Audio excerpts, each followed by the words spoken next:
Señorías, desde la dignidad institucional que circunstancialmente ostento como presidente de la Cámara de los Diputados en la mesa de edad, con la humildad debida, obligada al político, cuya razón de ser y oficio es el servicio a la ciudadanía, pido perdón al pueblo español, soberano único, por el incumplimiento en la 13ª legislatura del trascendente mandato constitucional de otorgar gobierno a la nación.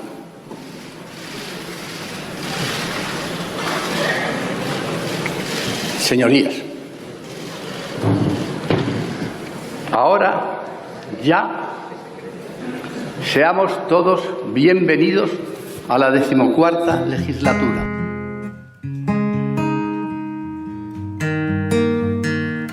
I'm going under a distance, I fear there's no one to save me. This all or nothing really got a way of driving me crazy.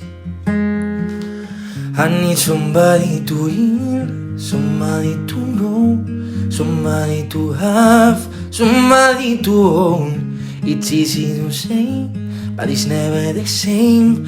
I guess I kinda like the way you number the pain. Now the day bleeds into nightfall, and you know it to get me through it all. I let my guard down, then you pull the rope. I was getting kinda used to be someone you love. Buenas noches, me llamo Paco Cobo y me encuentro aquí con el diputado de mayor edad. Él fue el presidente de la mesa de edad del Congreso y por ende también fue el presidente de la Cámara de forma momentánea. Y se ha quedado grabado en nuestra mente por su espectacular puesta en escena y por su gran oratoria. Don Agustín Zamarrón, encantado de tenerle aquí, que me haya podido conceder unos minutos de su tiempo y que pueda responder a mis preguntas. Bienvenido al Colegio Mayor Pío XII. Pues ya que se dice bienvenido al Colegio Mayor Pío XII, he de aprovechar para manifestar mi agradecimiento a este colegio y a la institución que me haya acogido, en el sentido de que aquí me encuentro muy feliz. Mi vida durante muchos años fue residir y fui su director de un colegio mayor ya inexistente, pero muy numeroso, cuando era joven, y me encuentro muy bien y en la mejor de las compañías. Por lo tanto, mi agradecimiento a la institución y mi agradecimiento al director, que me han brindado esta posibilidad de vivir de acogido en el seno de esta institución. Bueno, nunca se puede decir mejor pía, pues pía nueve, de todos los píos.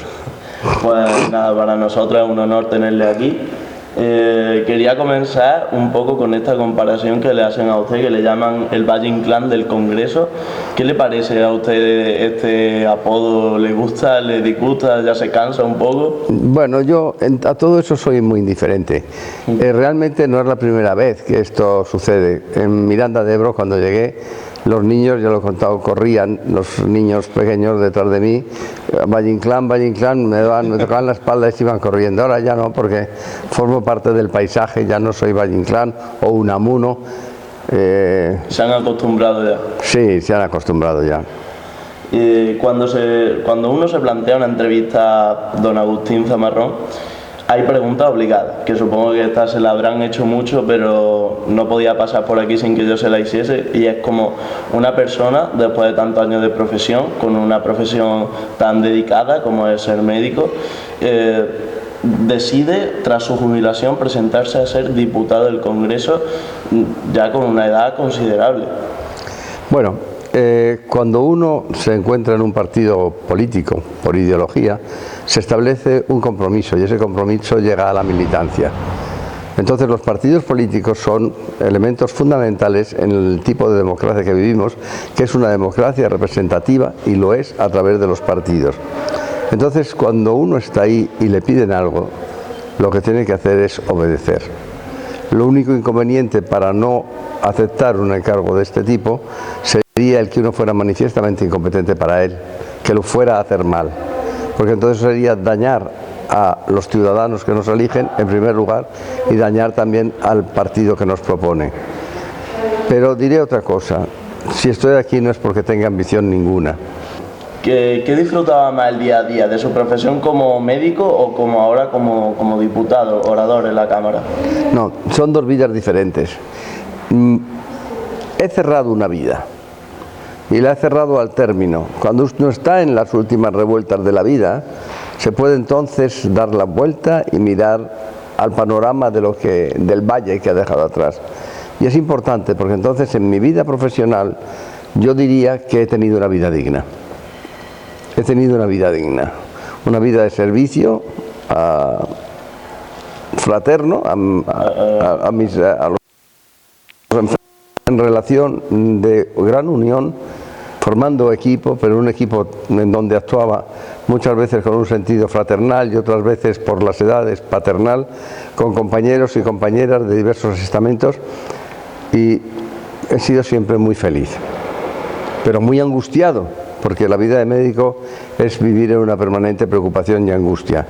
Angustia por la ignorancia, por el reto de saber qué tiene la persona enferma y qué se puede hacer con él, y angustia también desde el punto de vista moral, ético, de qué es lo correcto hacer, y además la condolencia por la situación en que esa persona se encuentra. Esa ha sido mi vida. Siempre he tenido un terrible miedo a la muerte durante muchos años. Y ahora, ya desde hace muchísimo tiempo, mi planteamiento es totalmente estoico. Yo ya no voy como se iba en tiempos que yo era joven, de la vida a la muerte por un dominio de muy religioso, de prepararse para una buena muerte. No, yo ahora voy de la muerte a la vida. Ahora retomaremos un poco ese sentimiento, ¿no?, de que debe tener un médico con el tema de la eutanasia, que lo comentaremos más adelante. Y bueno, sobre las comisiones que existen en el Congreso, yo creo que hay mucha gente que no sabe siquiera de la existencia de ellas y no sabe en qué trabaja. Entonces usted, además de ser vocal de la Comisión de Sanidad y Consumo, preside la Comisión de Cultura y Deporte. ¿Cómo se desarrolla el trabajo en esas comisiones? Bueno, mi experiencia de vida activa de comisiones es nula prácticamente, porque la anterior legislatura no funcionó y ahora esto empieza a funcionar. Pero sí que es importante decir que lo que se ve en los medios son esas representaciones muchas veces tristes, lamentables, desasosegadas y de desatención a aquellos a los que nos decimos representar, que no les gusta a la mayoría vernos en ese comportamiento desaseado, incluso a veces soez, que no es de recibo. Y hay otro planteamiento que es el planteamiento de las comisiones. Son centros son núcleos de trabajo. En cada comisión se le distribuye las cosas que tiene que examinar. Eso lo hace la mesa de las Cortes. Y entonces, bueno, pues los temas de cultura van a cultura, los temas de sanidad van a sanidad, y entonces se crean, si es necesario, grupos de estudio para hacer una ponencia. Esa ponencia después se lleva al pleno de la comisión, se discute, intervienen los portavoces y de todo eso se sacan las conclusiones y se hace entonces un informe que ya va a configurar, aunque ya viene muchas veces configurada como una ley, pues se vuelve a configurar para que sea aprobada o por el plenario, o directamente, si es de otro rango, entonces también sale directamente de las comisiones. Pero lo importante a entender es qué es el cuerpo legislativo. El cuerpo legislativo es un lugar en donde se hacen leyes, grandes y pequeñas, no solo grandes, también pequeñas. ¿Y cuánto poder pueden tener esas comisiones? Porque de hecho hay algunas que tienen poder ejecutivo también, ¿no? Bueno, poder ejecutivo no tienen en ese sentido. Lo que sucede es que las comisiones y las Cortes en sí tienen una serie de capacidades. Esas capacidades, la primera es la capacidad legislativa, y la segunda, que es ese poder que tiene, es el control del gobierno. El control de si el gobierno actúa bien, si cumple las leyes, ese control del gobierno. Si hay una anomalía social, cuáles son las medidas dentro de las normas que el gobierno ha tomado y criticar si parecen o no parecen acertadas. esa labor de control del gobierno desde una lealtad crítica es muy importante, porque los políticos no somos un solo representantes por una ideología. La ideología nos hace que, evidentemente, dicho en muy amplios rasgos, somos o progresistas o conservadores. Nada de esto es malo, son formas de ser. Lo que verdaderamente es malo es destruir. ¿Y qué es lo que ahora estamos viviendo? Elementos destructores que nada aportan, que son los populismos. Aunque algunos empezaron populistas y ya están de vuelta. Y como les dijo el representante... ¿Se refiere al partido político de Podemos? O sea, ¿cree que...? No me refiero a nada, porque como político tengo que ser muy político y me refiero a que esas cosas suceden. Bueno, a los que así actuaron, y entonces lo que hay que ver es la cosa positiva, de que se han posicionado en la vía del constitucionalismo, lo que hay que decir es lo que dijo el representante del PNV, pues bienvenidos al club. Bueno, bienvenidos al club. ¿Por qué? Porque ese es el juego. Lo que no es el juego es desobedecer las normas comunes. Eso es una aberración. Para un político es una aberración. Y lo hemos vivido con lo que pasó en Cataluña. Es una aberración que un político desoiga los principios constitucionales, desoiga e incumple la ley. Eso no puede ser. Es como un bombero pirómano. Y bueno, ahora también ahondaremos un poco en lo que pasó en Cataluña, en lo que tiene que ver con los partidos políticos que hoy día han favorecido que haya gobierno. Y ahora mismo le quería comentar que al comienzo de la 14ª legislatura usted pidió perdón al pueblo español por el incumplimiento constitucional de otorgar gobierno a la nación. ¿Usted cree que todos los diputados y los partidos políticos coincidían con usted en esa idea? ¿O hubo algunos que forzaron las elecciones? ¿Hubo algún partido que pudo forzar las elecciones para intentar conseguir más escaños? Esos juegos son lícitos cuando no puede haber gobierno y se requiere que se establezca una nueva mayoría, bien sea de un partido o de una coalición de partidos. Entonces, ¿por qué no se pudo hacer? Hubo esfuerzos enormes para intentar conseguirlo. Yo siempre recordaré el discurso de nuestra portavoz, Adriana Lastra, que era un discurso racionalmente terrible y emocionalmente afectado por el fracaso de todo un proceso de negociación intentando llegar a lo que no se llegó. Y eso en la Constitución dice que las Cortes tienen como función, como obligación, establecer un gobierno para la nación. ¿Por qué? Nuestros gobiernos no son como en otros sitios presidencialistas que están votados directamente por el ciudadano. Se vota al presidente del gobierno y este luego hace su gobierno, no, sino que son los representantes de los partidos los que conceden por mayoría quién ha de gobernar. Y eso fue un fracaso entonces ¿de quién? De la Cámara entera.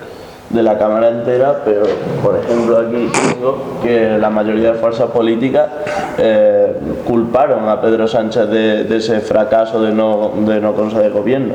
Lo hicieron desde el partido político del Popular a Podemos. Entonces, no... Claro, evidentemente la responsabilidad del que más capacidad tiene, más votos concita, es mayor la responsabilidad, y eso es cierto, pero responsabilidad es una cosa y culpa es otra. La repetición de elecciones de estos años atrás, lo que nos ha hecho ver a muchos españoles, que es cómo piensan algunos políticos, algunos partidos políticos, y creemos, nos da la sensación de que a veces importan mucho más los intereses de los partidos políticos que los intereses del propio Estado español. Entonces, ¿usted qué le diría a aquellos que piensan de esa manera? Lo que se traicionaría entonces sería a los ciudadanos, y nosotros estamos ahí exclusivamente en representación de los ciudadanos, bien sea como la ideología, y todas son muy lícitas, excepto las destructivas, aquellas van en contra, porque entonces van en contra de aquello que nos une a todos. Pero dicho eso, pues todo es lícito. Lo que no es lícito es anteponer finalidades egoístas, bien de un político individualmente o bien de un partido, antes que las finalidades propias de la sociedad y la nación a la que se sirve, es decir, de toda la ciudadanía. Lo que sucede es que, claro, para gobernar se necesita una estructura.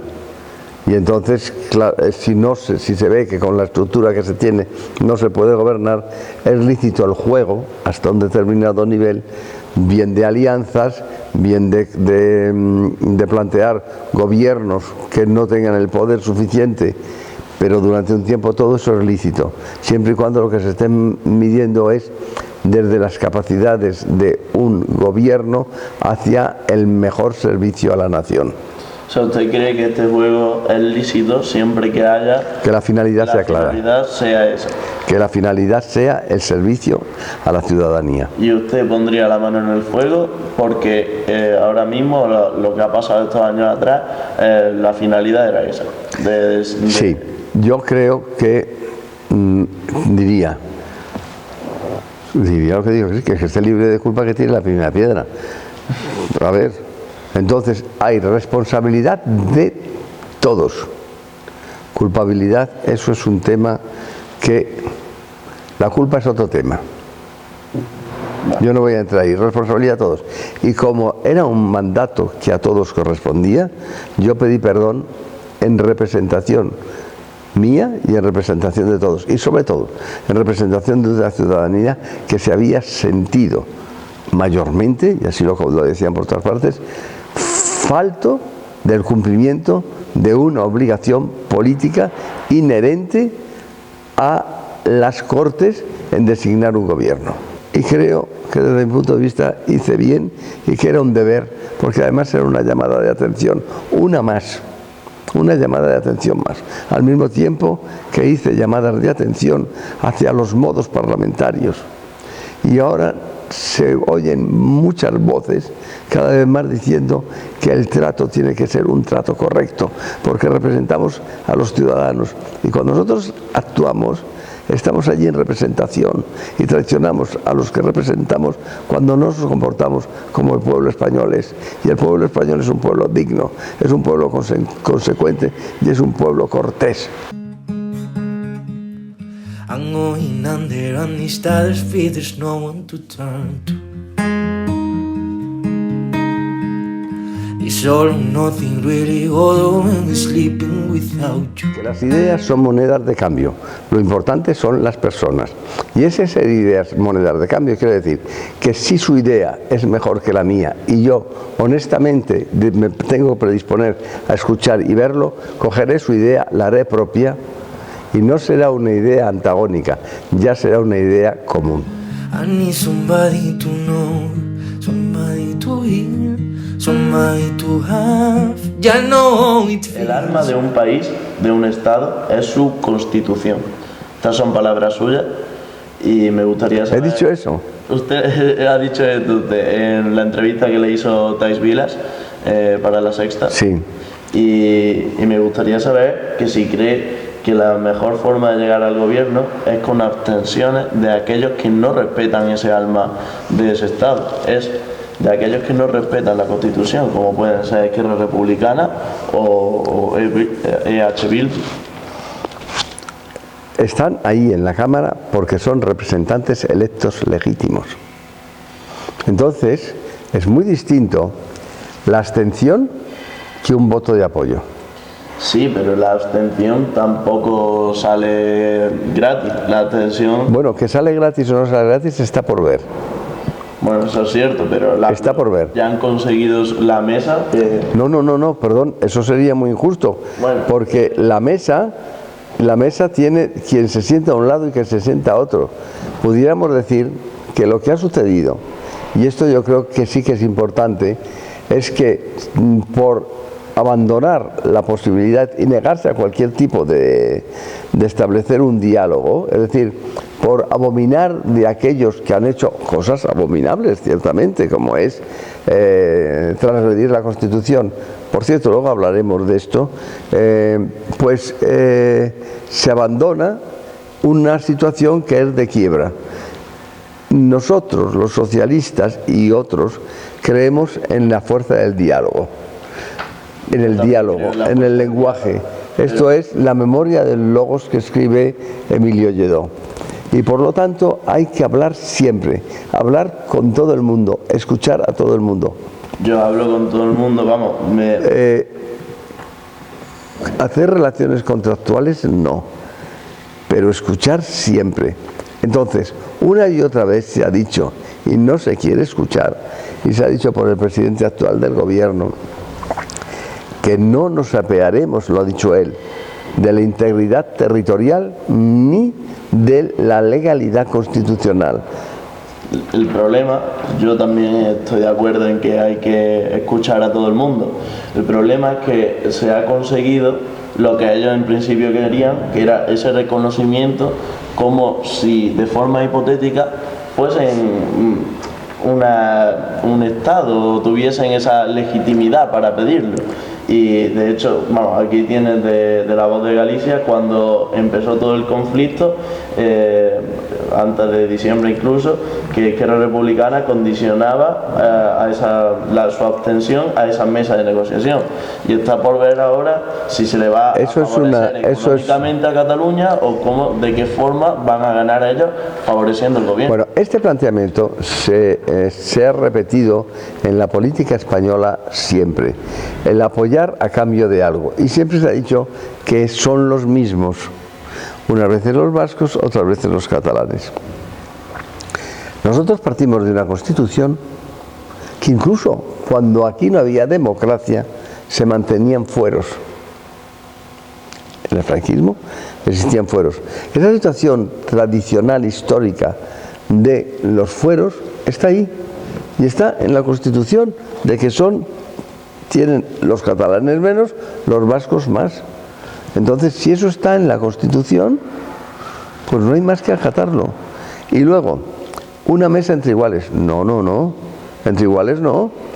Entre iguales no. Bueno, unos son representantes. O sea, el partido lo aclama como si fuese eso. Es evidente que en un lado de la mesa se sienta en unas ocasiones en mesas un partido y representantes de otro partido, en otras ocasiones se sienta unos representantes del gobierno de España y unos representantes del gobierno de la autonomía, como también se sientan sin escándalo ninguno representantes del gobierno vasco con representantes del gobierno central, como se sientan representantes del gobierno gallego con representantes. ¿Por qué crea escándalo una cosa y la otra no? Porque es el momento del escándalo. Sí, bueno, lo que pasa es que el problema no es de cuando se sienta el gobierno vasco con el gobierno... Se ha acusado a los vascos mucho de obtener buenos réditos de esas negociaciones de apoyo, tradicionalmente. Y tradicionalmente, cierto. Además, y con gobiernos de ambos bandos. Claro, y también se acusa de que, por ejemplo, Andalucía ha quedado favorecida durante los años en que había un gobierno del mismo, de amor color, en un sitio y en otro. Bien, y eso, esas acusaciones son siempre buenos, pues realmente, entre otras cosas, para eso están las Cortes, para analizar si hay sobrepaso de que cumplamos bien o no cumplamos bien, es otra cosa, pero para eso son los controles de los gobiernos. De acuerdo, pero a mí se ha dicho antes, no me vale, eso no exime de que sea una forma claro. De tratar la... Ni tampoco lo que se haya hecho es base para buscar una identidad similar. Lo que se hace hoy y para el futuro no es que se ignore lo que ha pasado, siempre hay experiencia, pero no se puede decir está haciéndose lo mismo que se ha hecho. No, ya me gustaría a mí que el futuro fuera predecible con respecto a los actos del pasado. Volviendo un poco a los pactos de gobierno, cuando le preguntaron sobre pactar con Podemos en mayo de 2019, en una entrevista para el periódico El Mundo, usted dijo: hay que pactar con quien sea un gobierno que tenga estabilidad. ¿Le parece que el gobierno actual es estable, que va a durar los 4 años que tiene la legislatura? Estas son dos preguntas. Una pregunta se refiere a si me parece que el gobierno actual es estable, y otra es una ucronía futurible que soy incapaz y que habrá que preguntar pues a una persona con clarividencia, porque yo, ¿qué va a pasar de aquí a 6 años o 2 años o 2 meses? No lo sé, pero que el gobierno actual es estable, lo es. Y a lo mejor hay que analizar que esa es la causa fundamental de que no se pudiera generar un gobierno en aquel momento. Y es que nos lo han explicado. No había credibilidad de unos y en otros de que hubiera un gobierno unificado con confianza y con credibilidad, sino que cada uno podía ir muy por su lado. Que se examinen muy bien, porque en el momento en que no haya esa unidad de acción y una supeditación de todos los ministros al jefe de gobierno, que así son los gobiernos, se hundirá todo. Y ese hundimiento será más estrepitoso que la victoria pírrica a la que hemos llegado por la falta de llegar a unos acuerdos, el fracaso de la primera negociación, que supuso para el Partido Socialista pérdida de 3 diputados, para Podemos pérdida de 7, en proporción muchísimo más, y para los aprendices de brujo, Ciudadanos, que se Acaba de definir a Ciudadanos como aprendices de brujo. Claro. ¿Qué hicieron? Pues hicieron eso sí que es de la eutanasia, se llama suicidio, ¿no? Suicidio consentido, ¿cómo se llama? No sé. Consintieron a su cabeza que lo suicidara. Yo dudo mucho que eso tenga nombre. Porque no vaya a pasar con Arrimadas lo mismo. Bueno, esperemos que no, que el partido recupere la senda del... Si no lo recupera, mire, en ese sentido, cuando a mí me preguntan, ¿y el Partido Socialista desapareciera? A mí no me importa que desaparezca el Partido Socialista, no me importa nada. Lo que me importa es que persista la ideología basada en la justicia y la solidaridad, se llame como se llame el partido, y sea quien sea el que constituya ese partido. But it's never the same. A veces que verla de way, number the pain. Now the day bleeds into nightfall, and you know it to get me through it all. I let my guard down, then you pull the rope.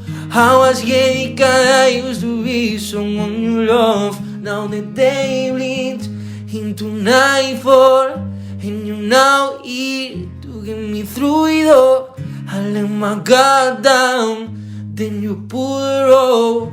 How I get I used to be someone you love. Por lo difícil que ha sido formar gobierno actualmente de PSOE Podemos, y con las tensiones que ya veremos en qué acaban, ¿no hubiese visto usted con mejores ojos una gran coalición entre izquierda y derecha? Bueno, pero eso no ha podido ser, ni siquiera el Partido Popular ha querido abstenerse para, como sucedió inversamente con el Partido Socialista, para que la nación tuviera un gobierno. Sin embargo, como antes decía usted, aquellos que quisieran marcharse de España, los secesionistas de izquierda republicana, son porque haya un gobierno no solamente pensando en sus intereses, sino pensando en los intereses que también representan, porque representan los intereses de aquellos que les votan y que reciben beneficio de que haya un gobierno.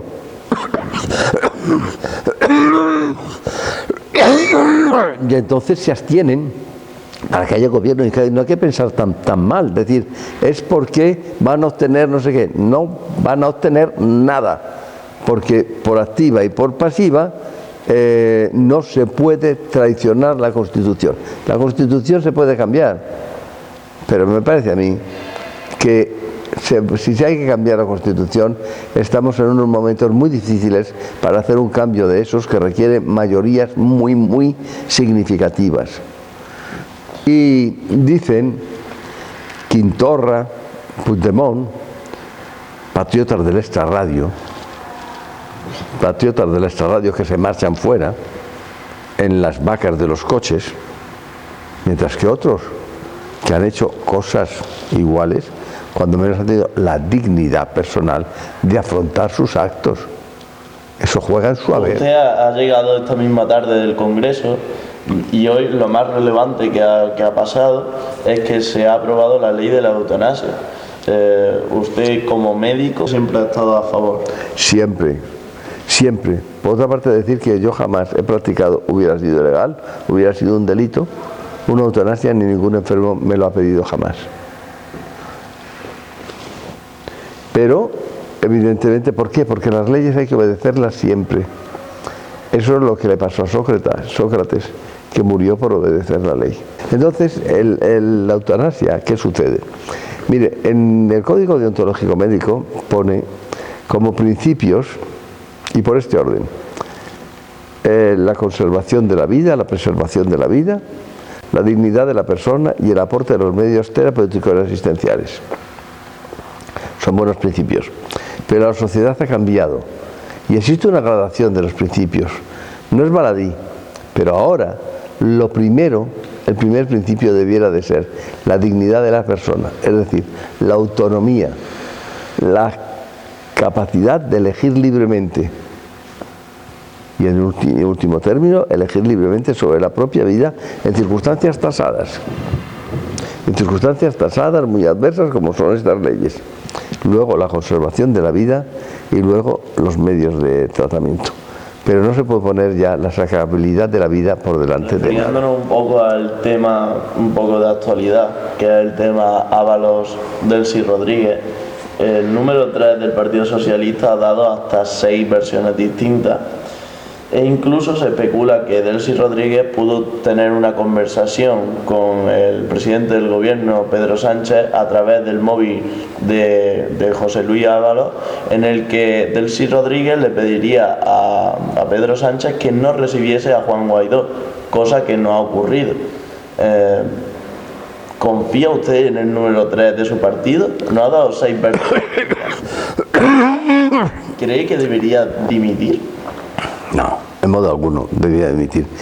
Yo lo que sí que me ha parecido muy oportuno como broma es que el ministro, además de movilidad, y claro, asunto de más movilidad que fue ese, yo creo absolutamente, y además yo creo absolutamente que no entró en territorio español. Pero si no estuvo en territorio español, estuvo en un territorio de tránsito y por lo tanto el planteamiento perfecto. Nosotros, en la situación en Venezuela es una situación muy confusa,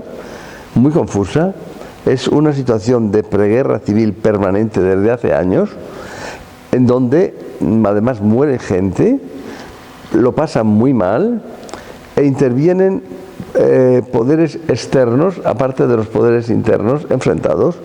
Y mi opinión es que allí no hay ángeles. Puedo decir que me parezcan más demonios unos que otros, pero allí no hay ángeles. Perdone, pero es que lo que estamos hablando es un caso muy grave. Usted ha dicho que el señor Ábalos se mueve muy bien en la mentira. Ha dado 6 versiones distintas. Nos ha mentido a los españoles en nuestra casa. Hombre. Aquí la tiene, las 6 versiones. Lo que dice usted es que va administrando unos hechos con cuentagotas. Me parece que tal como son los hechos, mejor que se dosifiquen con cuentagotas. Y además, ¿sabe qué? ¿Sabe qué? Para mí este tema es menor, absolutamente menor. Entiendo los intereses de la oposición en intentar convertirlo en un tema mayor, pero no se convertirá en un tema mayor, ni dimitirá Ábalos, ni pasará nada. Hombre, para mí se convierte en un tema mayor en el momento que además Estados Unidos está pidiendo explicaciones. Se está tratando en la Eurocámara. Por lo menos mi punto de vista es que hay que encontrar la verdad, y una persona que se ha contradicho, si es verdad que ha ido soltando más datos, pero a la vez también ha dicho que no hubo reunión, luego que sí, luego pues que... esperemos que la investigación de la verdad no sea en foros en donde lo que domina es la dialéctica. Ahora se verá, dicen, se interrogará al ministro Ábalos en Europa.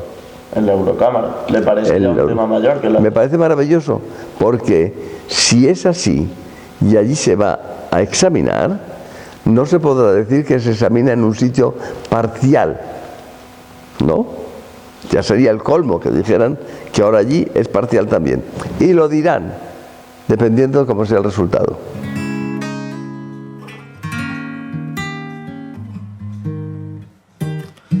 Algo lo que me invade, todo viene de dentro. Nunca lo que me sacie, siempre quiero lo hambriento. Y espero, ojalá todas mis entrevistas sigan por esta senda y tenga un invitado como usted. Muchísimas gracias por estar aquí. Bien, se me había dicho que hablara con el corazón. Y con el corazón voy a hablar. He dicho anteriormente que al final, en las últimas vueltas del camino, uno examina la vida. Yo he examinado mi vida como médico y digo, siento que he tenido una vida digna. Yo aconsejo que ese planteamiento es el que tiene uno que tener para entregar la vida y para vivirla. Y por lo tanto, vivir cada hecho de la vida con una actitud ética, con un compromiso moral.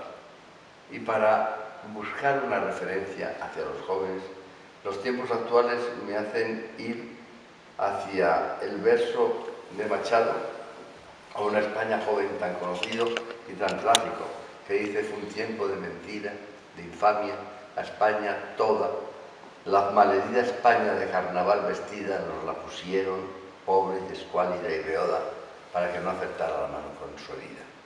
Pero al final dice, y esto es lo que quisiera leer para ustedes: y es hoy aquel mañana de ayer, y España toda, con sucios oropeles de carnaval vestida, aún la tenemos, pobre y escuálida y beoda, mas hoy de un vino malo la sangre de su vida. Tú, juventud más joven, si de más alta cumbre la voluntad te llega, irás a tu aventura, despierta y transparente, a la divina lumbre, como el diamante clara, como el diamante pura. Estas son las palabras de un kantiano que siempre se debatió en la creencia religiosa profunda del cristianismo, don Antonio Machado. Gracias. Todo me queda grande para no estar contigo. Sabes, quisiera darte siempre un poco más de lo que te pido. Sabes que soñaré si no estás y me despierto contigo. Sabes que quiero más, no sé vivir solo con 5 sentidos. Este mar cada vez guarda más barcos hundidos. Tú eres aire y yo papel, donde vayas yo me iré. Y si me quedo a oscuras, luz de la locura, ven y alúmbrame. Y alguien dijo alguna vez, por la boca vive el pez. Y yo lo estoy diciendo, te lo estoy diciendo otra vez. Dime por qué preguntas cuánto te he echado de menos, si en cada canción que escribo, corazón, eres tú el acento. No quiero estrella errante, no quiero ver la aurora. Quiero mirar tus ojos del color de la Coca-Cola. Sabes que soñaré Si no estás que me despierto contigo. Sabes que quiero más. No sé vivir solo con 5 sentidos. Este mar cada vez guarda más barcos hundidos. Tú estás conmigo siempre que te canto, que hago canciones para estar contigo. Porque escribo igual que sangro, porque sangro todo lo que escribo. Me he dado cuenta cada vez que canto, que si no canto no sé lo que digo. La pena está bailando con el llanto, y cuando quiera bailará conmigo. La vida eterna solo dura un rato. ¿Qué es lo que tengo para estar contigo? Para decirte lo que nunca canto, para cantarte lo que nunca digo.